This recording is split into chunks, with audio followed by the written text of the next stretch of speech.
Linemen ಹಾಗೂ station attendant ಹುದ್ದೆಗಳಿಗೆ SSLC ಅಭ್ಯರ್ಥಿಗಳನ್ನು ಕೈಬಿಟ್ಟು ITI ಅಭ್ಯರ್ಥಿಗಳನ್ನು ಪರಿಗಣಿಸಬೇಕು.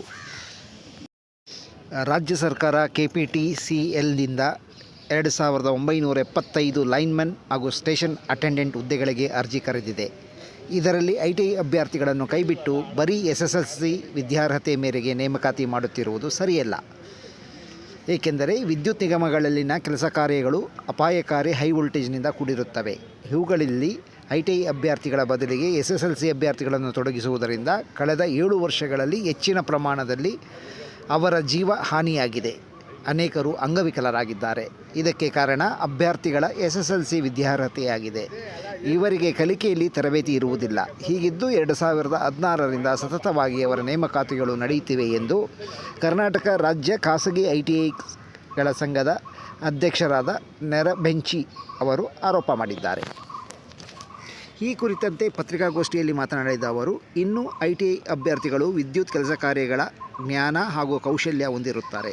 ಹೀಗಾಗಿ 2007ರಿಂದ 2015ರವರೆಗೆ ಇವರನ್ನು ಅಸಿಸ್ಟೆಂಟ್ ಲೈನ್ಮೆನ್ ಹಾಗೂ ಅಸಿಸ್ಟೆಂಟ್ ಸ್ಟೇಷನ್ ಅಟೆಂಡೆಂಟ್ ಹುದ್ದೆಗಳಿಗೆ ನೇಮಕ ಮಾಡಲಾಗುತ್ತಿತ್ತು.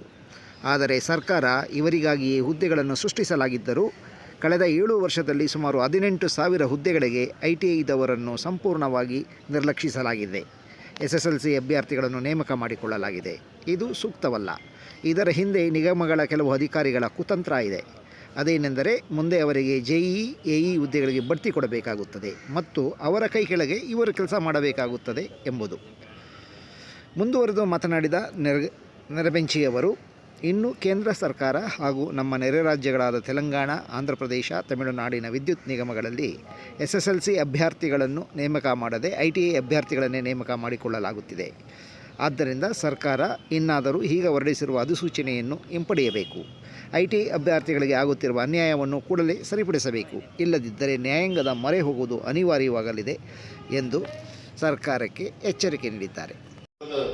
ಮಂತ್ರಿಗಳು ಒಂದು ಅದಕ್ಕೆ ಎಸ್ ಅಂದ್ರೂ ಕೂಡ ಏನಾಗ್ತದೆ, ಅದಕ್ಕೆ ಕೈಗೆ ಬಂದು ಉತ್ತುತ್ತು ಬಾಯಿಗೆ ಬರ್ಲಾರ್ದಂಗೆ ಆಗ್ತದೆ. ಮೊದಲು ಅದಕ್ಕಾಗಿ ನಮ್ಮ ಆಗ್ರಹ, ನಮ್ಮ ಮನವಿ ಇಷ್ಟೇ. ಈ ಮೊದಲು ITI ಕಾಲೇಜುಗಳಿಗೆ ಏನು 2010ರಲ್ಲಿ ನೀವು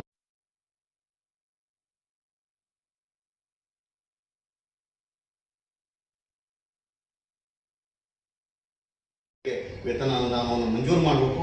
ಇವತ್ತು ಕಣ್ಣೀರಿನಲ್ಲಿ ಒಂದು ಕೈ ತೊಳೆಯುತ್ತಿರುವಂಥ ಒಂದು ತಂತ್ರಜ್ಞರು ಡಿಪ್ಲೊಮಾ ಮಾಡಿದ್ದಾರೆ, BE ಮಾಡಿದ್ದಾರೆ, ITI ಅಪ್ರೆಂಟಿಸ್ ಮಾಡಿದಂಥವ್ರು ಇವತ್ತು ಇಂದಲ್ಲ ನಾಳೆ ನಮ್ಗೆ ವೇತನ ಸಿಗ್ತದೆ, ನಮ್ಮ ಕುಟುಂಬ ಚೆನ್ನಾಗಿರ್ತದೆ ಅನ್ನುವಂಥದ್ದು ಒಂದು ದೃಷ್ಟಿಕೋನ ಉಟ್ಕೊಂಡು ತಾವಿರುವಂಥ ಒಂದು ಊರಲ್ಲಿ ನೆಮ್ಮದಿ ಜೀವನ ಸಿಗ್ತದೆ. ನನ್ನ ಕಡೆಯಿಂದ ನನ್ನಲ್ಲಿರುವಂಥ ಜ್ಞಾನ ಮತ್ತು ಕೌಶಲ್ಯ ಮಕ್ಕಳಿಗೆ ತಿಳಿಸ್ಕೊಡ್ಬೇಕಂತ ಕಾರಣಕ್ಕಾಗಿ ಸ್ಥಳೀಯವಾಗಿ ಇವತ್ತು ನೂರಾರು ಸಿಬ್ಬಂದಿಗಳು ಕೆಲಸ ಮಾಡ್ತಾ ಇದ್ದಾರೆ. ಅವ್ರ ಕಷ್ಟದಲ್ಲಿ ಅದ.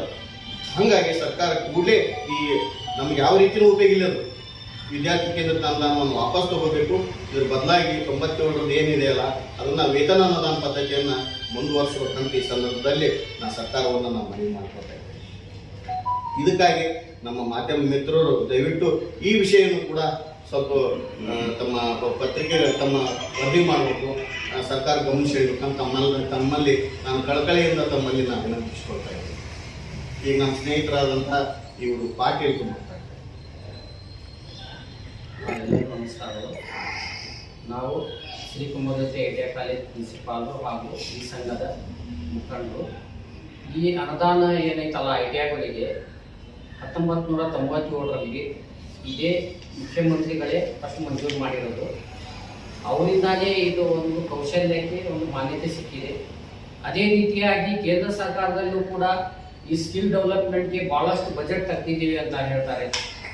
ಮಾಧ್ಯಮಗಳಲ್ಲಿ ನೋಡ್ತೇವೆ ನಾವು, ಎಲ್ಲ ನ್ಯೂಸಲ್ಲಿ ಬರುತ್ತೆ, ಅಷ್ಟು ಸಾವಿರಾರು ಕೋಟಿ ಅಂತ ಹೇಳ್ತಾರೆ. ಬಟ್ ಅದು ಮಾಧ್ಯಮದಲ್ಲಿ ಉಳ್ಕೊಂಡಿದೆ ಹೊರತು ಅದು ಒಂದು ಗ್ರೌಂಡ್ ಲೆವೆಲಲ್ಲಿ ವರ್ಕ್ ಆಗ್ತಾ ಇಲ್ಲ. ಅದೇ ರೀತಿಯಾಗಿ ಇದು ಕೂಡ ಸ್ಕಿಲ್ ಡೆವಲಪ್ಮೆಂಟ್ ಅಂತ ನಿಗಮಗಳು ಮಾಡಿದ್ದಾರೆ.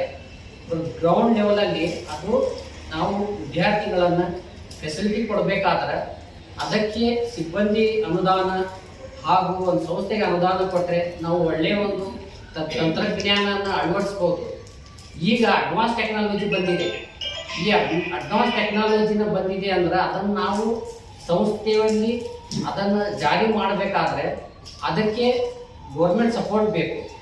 ಅದೇ ರೀತಿಯಾಗಿ ಇಲ್ಲಿ ಸ್ಟಾಫ್ ಒಂದು ಸ್ಯಾಲ್ರಿ ಕೊಟ್ಟರೆ ನಾವು ಅದನ್ನು ಇಂಪ್ರೂವ್ಮೆಂಟ್ ಮಾಡೋಕ್ಕೆ ಸಾಧ್ಯ ಆಗುತ್ತೆ.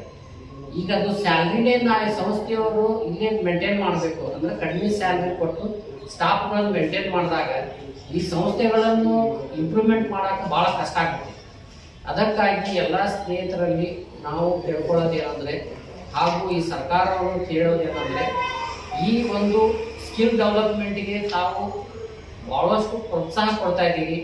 ಅದೇ ರೀತಿಯಾಗಿ ಈ ಸ್ಕಿಲ್ ಡೆವಲಪ್ಮೆಂಟ್ಗೆ ಹಗಲು ರಾತ್ರಿ ದುಡಿಯುವಂಥ ಸಿಬ್ಬಂದಿಗಳಿಗೆ ನೀವು ಮಾನ್ಯತೆ ಕೊಟ್ಟು ಅವರನ್ನು ಒಂದು ಸ್ಯಾಲರಿ ಗ್ರ್ಯಾಂಟ್ ಕೊಟ್ಟರೆ ಈ ಮುಂದೆ ಬರ್ತಕ್ಕಂಥ ಪೀಳಿಗೆಗೆ ಈ ಸಂಸ್ಥೆಗಳು ಒಳ್ಳೆಯ ಸ್ಕಿಲ್ಲನ್ನು ಕೊಡಕ್ಕೆ ಸಾಧ್ಯ ಅಂತ ಹೇಳುತ್ತಾ ಎಲ್ಲರನ್ನು ಧನ್ಯವಾದಗಳನ್ನು ಸಲ್ಲಿಸುತ್ತೇವೆ.